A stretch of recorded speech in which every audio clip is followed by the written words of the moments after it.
একটা সময় free fire আমার জীবনের সবচাইতে প্রিয় জায়গা ছিল, কারণ সেখানে আমি পেয়েছিলাম ঝুমাকে। ঝুমা তখন একবারে নতুন প্লেয়ার ছিল, সে খেলা কিছুই বুঝতে না, কেমনে ওয়াল ফেলায়, কেমনে দৌড়াই, ও সারাক্ষণ শুধু গান হাতে করে নিয়ে দৌড়াইতো। তো আমি আস্তে আস্তে তাকে খেলা শিখাইলাম। তো তখন আমি ওর জন্য ছিলাম একটা গ্রাইড, ওর সবচেয়ে আপন প্লেয়ার।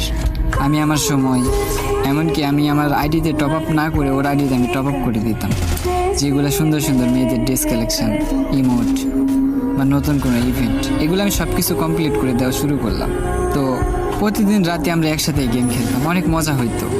তো একদিন বললো যে আমি গেম খেলতে পারি না, গেম ডিলিট করে দেবো। আমি বললাম যে কেন? বলে যে আমি খেলতে পারি না, শুধু মইরা যাই। আমি বললাম যে তুমি একটু ভালো করে চেষ্টা করো, দেখো তুমিও একদিন পারবা গেম খেলতে, তুমি খেলতে খেলতে খেলা শিখে যাবে। তো বলে আচ্ছা ঠিক আছে, আমি মনোযোগ দিয়ে চেষ্টা করবো। এভাবে খেলা শিখতে শিখতেও ভালো একটা খেলা